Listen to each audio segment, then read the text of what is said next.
अस्सलाम वालेकुम व्यूवर्स। आज हम क्लास 9th फिज़िक्स के चैप्टर नंबर 8 की जो रिमेनिंग क्वेश्चन नंबर 5 और 6 जो थे उनको करेंगे। क्वेश्चन नंबर 5 में देखिए, what is the specific heat C आपने मालूम करनी है। मेटल सब्सटेंस, और इसमें देखिए ना, if 1135 kilo joule of heat is needed to raise 4.1 kg of metal from 18.0 degree centigrade to 37.2 degree centigrade.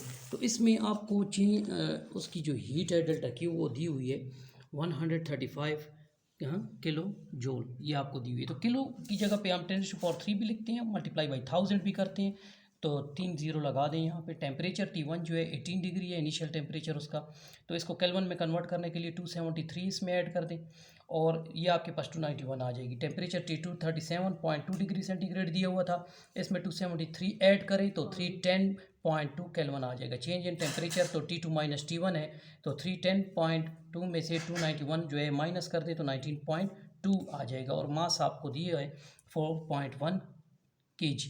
Required क्या है? Specific heat. तो स्पेसिफिक बाय द फार्मूला आप लिख लें, बाय द फार्मूला, ये आपको फार्मूला जो है वो दिए हुए। फार्मूला क्या है आपके पास? Delta Q is equal to C M delta T, ये फार्मूला है। तो delta Q is equal to, ये आपके पास आ जाएगी सी। अब आपके पास जो है यहाँ पे सी की वैल्यू उन्होंने मांगी हुई है, तो आप ऐसे करें ना कि इसमें पहले अरेंज कर लें, या डायरेक्ट भी वैल्यू पुट करके आप इससे निकाल सकते हैं, या पहले सी को अरेंज कर लें। तो सी को अरेंज करने के लिए देखिए, दो टर्म इसके साथ मल्टीप्लाई में उधर जाकर डिवाइड हो जाएंगी। तो सी इज इक्वल टू, सी की वैल्यू आ जाएगी डेल्टा क्यू, ये डेल्टा क्यू तो ऑलरेडी यहाँ पे मौजूद है, और ये जो दो टर्म है इसके साथ हैं ये मल्टीप्लाई में, एक आपके पास है मास और एक आपके पास है डेल्टा टी, ये उधर डिवाइड हो जाएंगी। तो अब C is equal to delta Q की वैल्यू, अब डेल क्यू की वैल्यू आपके पास है 135,000 डिवाइडेड बाई मास आपको कितना दिया हुआ था 4.1 मल्टीप्लाई चेंज इन टेम्परेचर हमने निकाला था वो कितना था 19.2। तो ये C इज इक्वल टू, ये आपके पास आ जाएगी। तो आपने पहले ऐसे करना है कि 135,000 को उसी तरह लिखें। पहले आपने इन दोनों को मल्टीप्लाई कर लेना है, 4.1 को मल्टीप्लाई कर लेना है वो 19.2 के साथ, तो ये आपको दे देगा 78.72। तो C इज इक्वल टू, ये आपके पास आ जाएगी। अभी ऊपर है आपके पास 135,000 डिवाइड कर दें इस वैल्यू को, 135,000 को 78.72 पे डिवाइड कर दें, 78.72 पे, तो ये आपके पास आ जाएगी वैल्यू 1714। तो पॉइंट अगर लें तो आप इसको जो है ना पॉइंट यहाँ से यहाँ पे ला सकते हैं। तो ये आपके पास आ जाएगी C is equal to 1.7 multiply by 10 power 1 2 3, तो पॉजिटिव 3 आ जाएगा। और इसकी जो यूनिट है वो है जूल पर केजी पर केल्विन, ये इसकी यूनिट हो गई। ये क्वेश्चन कंप्लीट हो गया। यहाँ पे आपके पास जो है 1714 जो है, इसको भी आप अगर राउंड ऑफ करके लिखना चाहें तो इसको भी आप लिख सकते हैं कि C इज इक्वल टू 1715, यहाँ पे आप यूनिट लगा दें जूल पर केजी और ये पर केल्विन, तो ये भी ठीक है इसके साथ पर केल्विन यहाँ पे आपके पास आ जाएगी। ओके जी, ठीक है। क्वेश्चन नंबर 6 में, how much heat is needed to melt 23.50 kg of silver that is initially 25 degree centigrade, इसका दिया हुआ है। स्पेसिफिक हीट ऑफ सिल्वर आपको दी हुई है, देखिए ये आपने नोट करना है वहाँ पे गिवन डेटा में, ये चीज़ें मैं लिख लेता हूँ। लेटेंट हीट ऑफ कहते हैं कि फ्यूजन ऑफ सिल्वर जो है F, ये भी आपको देखिए लेटेंट हीट ऑफ जो फ्यूजन है LF, ये भी दी हुई है, और ये आपके लिए ज़रूरी है क्योंकि इसमें मास मल्टीप्लाई करके latent heat of fusion delta Q2 आपके पास आएगा। तो ये जो वैल्यू दी हुई है, और पॉइंट ऑफ सिल्वर इस कहते हैं कि 961 डिग्री सेंटीग्रेड के ऊपर है, तो ये देखें ये वैल्यू भी आपको दी, मेल्टिंग पॉइंट ऑफ सिल्वर, तो ये इसका T2 टेम्परेचर होगा, T1 तो ऑलरेडी दिया हुआ है। तो चलें इसको हम अब जो है सॉल्व करते हैं। सॉल्व करने के लिए इसको पहले जो है इसमें मास दिया हुआ है, आपको मास लिख लेंगे। और सी आपको दिया हुआ है T1 टेम्परेचर, T2 टेम्परेचर।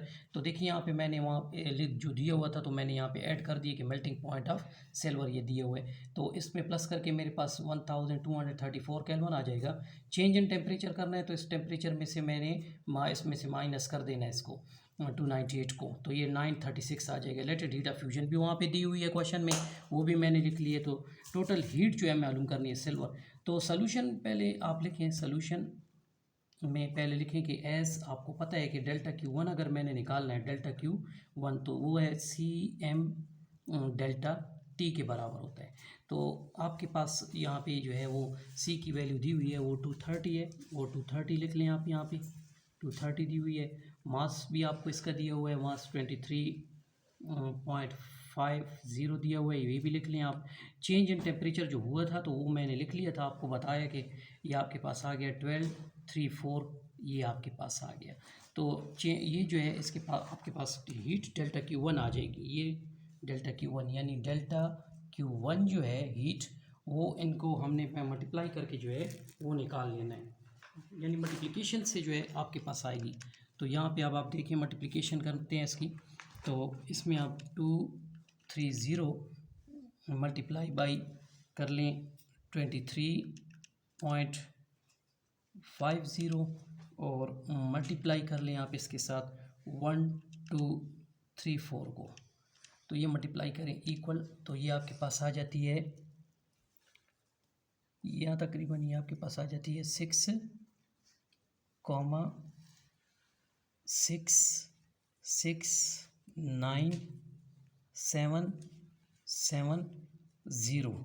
तो पॉइंट यहाँ पे लगा हुआ है, तो मैं अगर इस पॉइंट को यहाँ से यहाँ लेकर जाऊँ तो ये भी ठीक है, लेकिन ये बस मेरे पास ये हीट इसकी आ गई है ना, तो मल्टीप्लाई बाई ये, क्योंकि इसमें जो टेम्परेचर था वो मैंने जो है था वो भी लिख लिया, तो ये जो ये इतनी अमाउंट में हीट जो है ये मेरे पास आ गई है, ये मेरे पास टोटल हीट है।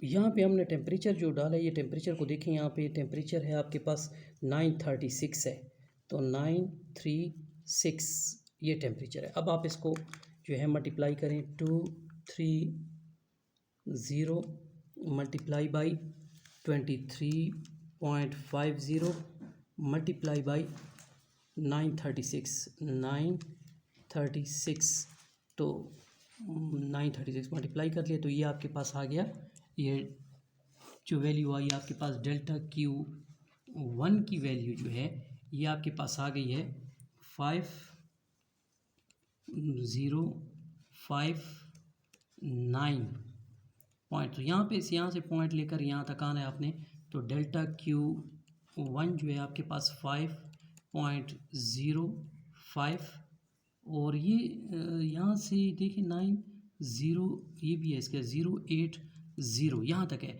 तो यहाँ से नहीं, यहाँ से तो यहाँ पे आपके पास आ जाएगा 5.05 मल्टीप्लाई 10⁻1 2 3 4 5 6, तो ये आपके पास आ जाएगी 6 जूल।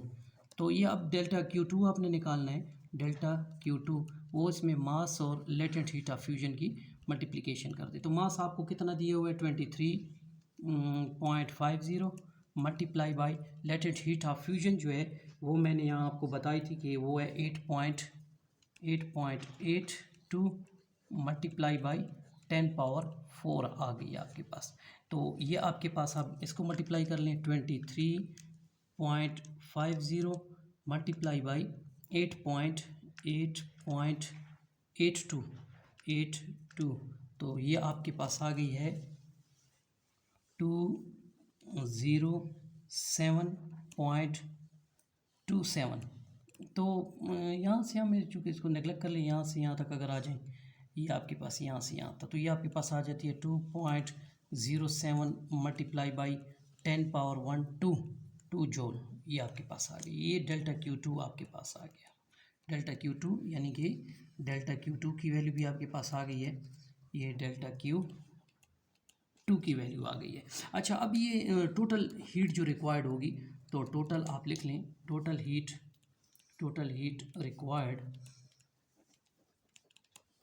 रिक्वायर्ड उसमें डेल्टा Q जो है वो बराबर होगा delta Q1 plus delta Q2, इन दोनों को प्लस कर दे। डेल्टा Q1 जो है आपके पास आई है 5.05 5.05 मल्टीप्लाई बाई 10⁻6 प्लस ये आपके पास आई है 2.07 मल्टीप्लाई बाई 10⁻2।